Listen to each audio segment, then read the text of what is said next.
Hello and welcome to the Moms Who Know podcast. I'm your host, Chanel Nielsen, and our guest today is Ashley Slaten. Ashley, how are you?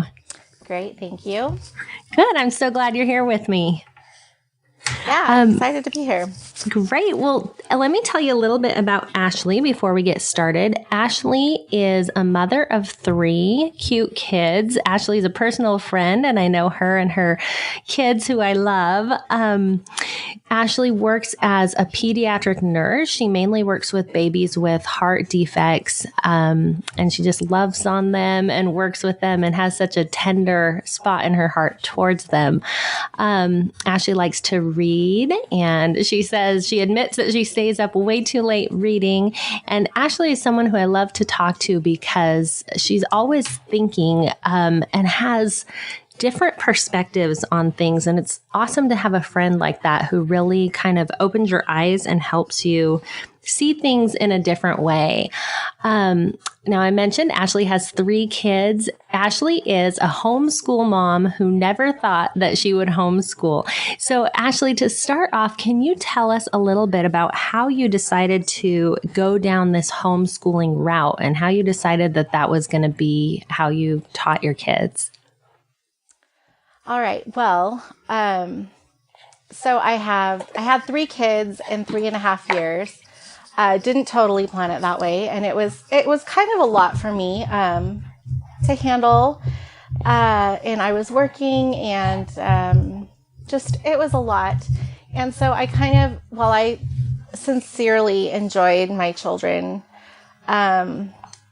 I was kind of looking forward to the time when they would go to school and I could kind of have my day back and, read a book or go to the gym again. Oh my gosh, I missed, having a regular workout that I could figure out and just, getting your life back a little bit. I had planned to go on in my education as well. And so I was just, kind of held that out as something that, was going to come, and I was excited about it. And when my daughter was about 3.5, I started kind of, looking at the schools around us and what am I going to do? And what are our choices for her? What are our options? There's so many options these days with education. And I just, was kind of seeking guidance about that in prayer and just pondering and talking to other moms. And, I think some people just come into your life at the right time. And I met this guy at work who had kids the same age as mine, and they were staunch. We're going to homeschool, there's no other option for us, even before they had kids. And, sorry about that.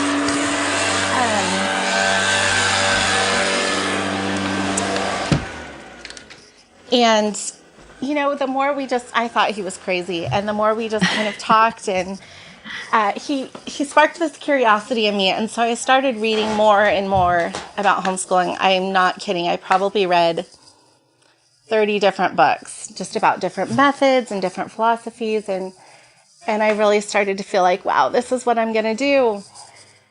And I literally went through a mourning period of this, wow, I really have to this is going to be a whole lifestyle change for us. And as wonderful as it could be, I really did have a time where I mourned. And I'm glad you're bringing that up, because I think that that's such my kids are in public school, and I think about it and I love it when my kids are home in the summer. We do all kinds of fun stuff, and I have all these things planned, and I love having them home.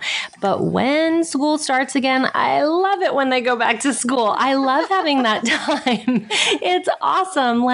Now I have the baby at home, but before that I had time by myself, or even if you've got some at home and some at school, just that time is amazing. So I'm glad that you brought that up right away, because that is a thing, a major deterrent for maybe parents who would think about homeschooling. When you think about, gosh, I can't just go to the gym, like you said, or even to the grocery store. You know how much harder it is when you have kids, and you can just pop in and out of the grocery store by yourself if you don't have kids with you. So definitely, I think that is something that you have to mentally accept if you're going to do homeschool. It definitely is. And I really gave myself the time to kind of process through that. And, I'm stereotypical introvert. Like I need my alone time, my downtime, my quiet time. And, that's just something that, I have to get in other ways now. Let's talk about that really quick. So as far as we're going to get more into the details of homeschooling, but let's talk about you for a minute. So as far as how do you find that balance? So your kids are home all day. You're not sending them off for the most part. They're there with you. So how do you find that time for you? Well, I'd like to say I have it all figured out, and I don't. I don't always get it, and, I think it's just where, extra prayer and praying for grace comes in when I don't get it. But, I have a very understanding husband who, he's not personally, he doesn't understand that need for quiet time, but he gets that I need it. And so he's very good about, giving me that time when he's home and I say, I need to go for a couple hours, and I go sit at a coffee shop or he takes the kids out to the park somewhere, whatever. And so I get it that way. Or sometimes I just tell my kids are a little bit, they're still young, but they're old enough where I can say, you guys, I need to read this, or I need to study this, or I'm going to have some quiet time in my room for 30 minutes. Can you please, just give me that? And, I'd say about 75% of the time they're really good about just kind of letting me have that time. And so, it's not enough, but it's, you just kind of adjust and do what you can. Right. And you've made this a priority. And so then you are able to sometimes make that sacrifice as needed. So that's cool. Okay. Well, I'm glad to know. I mean, of course, it's never going to be perfect, and you're never going to have all the time that you could use to do your own thing. But I'm glad you found somewhat of a balance. So tell us a little bit about your homeschooling program, how you do homeschool, and kind of your philosophy behind what you do. Well, I could talk about that all day. Just kind of honing in on, I call myself like a recovering type A personality. Like I like to have a set program and check these boxes, and, everything's just really organized and scheduled and perfect, and having kids just completely blew that out of the water for me. Like It so does. Really your best plans just go out the window. I heard someone say, I was a perfect parent. And, that saying, I was a perfect parent until I had kids. That's so how it is. Everything's perfect. And then your kids have their own plans. Oh, their own plans, their own personalities, their own agenda. And my first child is very anti anything like that. If it's required or if it's not her own idea, is just everything's very difficult to work with. As my daughter, that's true. Yes. I love your daughter so much. But yes, she is a strong personality, and I can see how that, and especially with moms. I mean, she's not like that for me, but she's going to let you know if that's not on her agenda. Yeah, so I kind of had to figure out, how do I make this work for our family? Because clearly my idea is not going to work if we try to do it this way. And so, we kind of do, we really follow the Thomas Jefferson education philosophy. It's a homeschool philosophy, also called leadership education, but it can look a little like unschooling at this stage of their lives, which doesn't mean that we don't do anything scholastic, but it's very child-led, very experiential based, and not super scholastic at this stage. My kids are 8, 5, and 4, and so just kind of really trying to inspire and protect that love of learning, and not requiring certain things to be done at certain times or certain things to be learned at certain ages or grade levels. Okay. So I get that in theory, but in practice, what does that look like? Like, I see how you can, okay, we're going to learn science by, going to the park and observing bugs and, seeing creatures in their natural habitat kind of thing. But for like math, reading, probably those ones are the biggest ones that with a structure, kind of an unstructured kind of structure, how do those things work? Well, I'll give you an example. Early on, I felt like my daughter could read.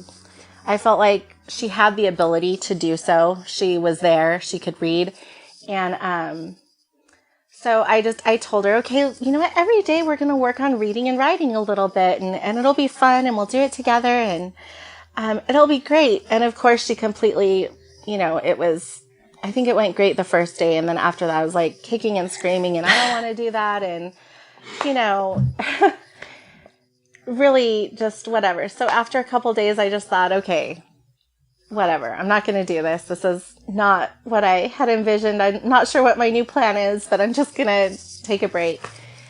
And about 2 months later of doing nothing, reading or writing, 2 months later, she came to me with some books. Mom, I want you to help me read. And so, we just kind of read together here and there. In total, the probably direct instruction I gave her to learn how to read was easily under 2 hours in her whole life. Wow. Because she was ready and she wanted to, and it just came together. And that was really, I felt like I was really having to trust the process a lot before that. It was really going out on a limb for me to kind of do this philosophy. But that was really a testament to me, like, oh, this could work. When they're ready and they have the desire, it just comes so easily. And, I just thought, well, this could work then. So yeah, I don't think know if that really answered your question. No, that does. I think that makes sense. I mean, as parents, we've probably all seen it. Something that came to mind as you were talking is like potty training. If you try to potty train your child before they are ready, it's going to be such an uphill battle. And, we did that with one of our sons, and it was just regression for years of off and on, just never really quite getting it, where with some of our other kids, we just waited until they were ready. And then when they were ready, they did it. And it was like no big deal, just no big thing, because they were ready. And so I think we can all see that with other things in their lives. I think there's just this fear around schooling that you went to public school growing up, right? And I went to public school, and we know like that model. Okay, you go, you learn the spelling words, you practice the spelling words. On Friday, you take the spelling test, and then you know those words. And it's kind of this model that's been ingrained into us. So there's this fear around doing anything else, like, oh my gosh, my kids won't learn the spelling words, they'll be behind. Has there been any fear like that for you that you've had to get over? Well, absolutely. I think, we, like you said, we were raised doing it this one way. And actually, I think that was one of my biggest motivations to homeschool, is because that was the way that I went through school. And I really felt completely uneducated by the time I left school. I mean, I knew how to spell words and I could write a decent paper, but I felt like I didn't have a good command of analyzing ideas, or I didn't feel very creative. I felt like I didn't know very much about the world at all. I took AP World History, AP US History, and I couldn't tell you what World War I was about. I have no idea. Upon graduation, no clue. And I had a fabulous teacher for AP US History, and I remember he was so inspiring and so passionate about what he did, and he would always recommend these additional books to read or tell us these stories. And it completely just sparked my love of history. And I found that I could never follow up on anything I was interested in because I was so busy prepping for the next test for this class and this class and that class. And, I just couldn't follow my interests on it. And I thought, but isn't that, that's a great teacher? Isn't that the aim of education to spark the to learn and to learn and to really be self-educated. And I had no time to do that. And that's such a good point. I was great at working the system. I graduated with highest honors, but at the end of the day, I was good at the system. I was not educated. And I could see my daughter being able to do the exact same thing. And I wanted more for her. That's so cool. I definitely hear you because that was the same for me in school. I mean, it was about getting through your classes. It wasn't about learning. And, I think a lot of us are that way. We can, how to study for a test. You study for the test, you take the test is over, you get your grade, and any information that was in your brain is gone. And that's why finals are so hard, right? Because we've already forgotten what we learned 3 months ago. You don't even have, much of a recall of that far back because either you're not interested or, like you said, you're just busy cramming in information for your other classes. So that's an interesting, way to look at what education actually is.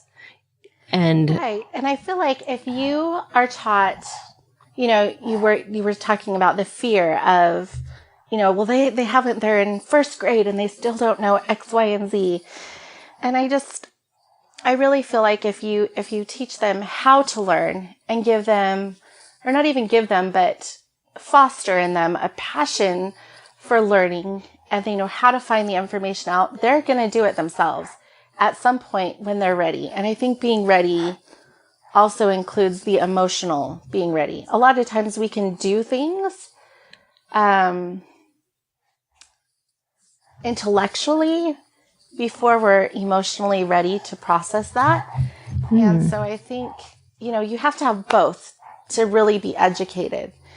And they have to, you have to have both before you start on a certain path. And so, like the reading, I knew she could do it before, but emotionally she wasn't ready to embrace it. And so when the time came, she did. And I think over time, it is child-led learning, but I do a lot of strewing, interesting things in their paths that I think that they might need to know. And if they bite, they bite. If not, try again later. But I think, even those of us who go through the school system, we don't know everything. Definitely. Yeah. Even if it's taught to us and crammed down our throats, we still might not bite. As you said, we might not get it.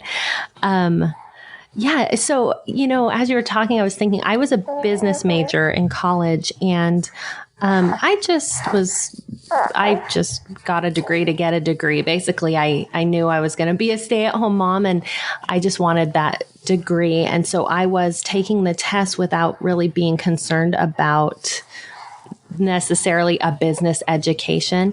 But after I left school, I studied nutrition online like nobody's business. And I could tell you so much more about health and nutrition than I could ever tell you about business. It just came to my mind as you were talking because that's the adult version of the same thing. That was learning what I actually wanted to learn and doing interest-led learning. And those things stuck with me, where the things I learned in business, I might have gotten that grade, but because it wasn't, necessarily important to me, it didn't stick. So it's interesting to see how with kids, same thing. If they're interested, then they're going to internalize that information. It becomes a part of them and then they build on that. So tell us, as you've done this homeschool and you've kind of let them lead, what surprises have you had? What things have been different than you thought they would be going into it? I truly did not expect them to be so excited about learning various things. You think of some of the things that a lot of us do, only for compulsory reasons, like math, Um, my 5-year-old son is fascinated by math. I mean, he wants to, we don't sit down and do worksheets or that sort of thing, but we talk a lot about concepts and understanding and why we would do it that way. I mean, he's almost 6 and he wants to learn all about multiplication and division. And, he's even asking, well, how do you find out how much space is in that circle? Just these things come up as you go throughout your day, which you really wouldn't expect. But when you pay attention and when your mind, like when my mind is kind of focused that way, I find all these ways to pull those things into what we're already doing. Now, that doesn't mean that he knows how to, solve the area of a given circle and all of that. But, he's asking the questions and they come up and I just think, wow, that's so weird. I never would have thought that. Yeah. He's super into asking about chemistry now, which I would have never thought to teach a 6-year-old chemistry. But, he loves the periodic table of elements. Who knows why? And, he just wants to learn all about these things. And I'm learning right beside him. I think that's what I love about this is I don't have to be an expert on all these things that they come up with. My daughter's fascinated with chickens and I am like 100% not an animal person. And so, we got some chickens and now we're learning and we found a chicken mentor who's helping us, learn about chickens and, she's interested in the business side of raising chickens. And so now the math is coming into play with that. Well, you have to have a business plan and you need to, how much does it cost to feed them, and what do you need to sell the eggs for, the chickens for? And, when she's excited about chickens, doesn't care so much about math. But if it helps her with the chickens, she's going to learn it. Yeah. So that really surprised me to see how connected everything truly is. It's kind of a cliche thing that I hear all the time, but it's true. Oh, it really is. And that's so cool. And, it will really help. It's not just some concept because that's a problem with, the public school system that we can clearly see. I think most parents would agree, just doing this worksheet about multiplication, even if there's a word problem about chickens and eggs, it doesn't have meaning. But when you are trying to earn enough money to buy more feed to feed your chickens so you can sell your eggs, it matters. And so they're going to learn it, like you said. So that's great. We're almost out of time. So I just wanted to ask you if you have any tips for parents who are thinking of homeschooling, maybe whose kids are young, or parents who have kids in the public school system and they're kind of thinking they'd like to do something else. Yeah, I think that's a good question. I think first, do some research, talk to people who actually homeschool, read some books, on homeschooling and just, kind of explore it a little bit. I think so much of our decisions, just from talking to other parents, what I get a lot is, oh, I could never do that. And, I'm not anything special. Like I'm just a regular person and I'm doing it and I chose to do it, even though there were some things that I had to give up. And even though it is kind of scary to do something that's not really mainstream. But I think once we stop making decisions out of fear, but really make them on embracing what's possible, that really helped guide my journey in homeschooling, is not to be so fearful of all these things. And one thing that's really served me well is I've found homeschool mentors for myself throughout the whole process. I've really sought out just people to guide me, to inspire me, sometimes to commiserate with.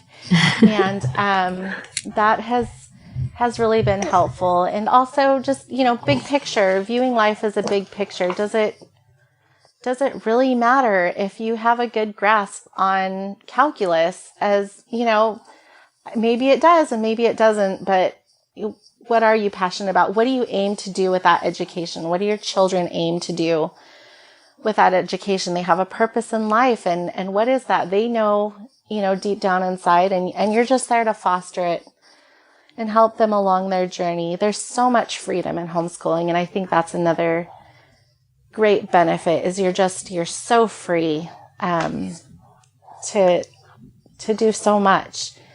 I just felt like education can be so much more, and not to be down on public schooling, but it's just, there's so much freedom and so much excitement, and I would just encourage, if it's something you're thinking about it for a reason, and maybe that's what's right for your family. That's awesome. Well, good thoughts. I love that. I think that those are inspiring words and can really, help people who are thinking that way.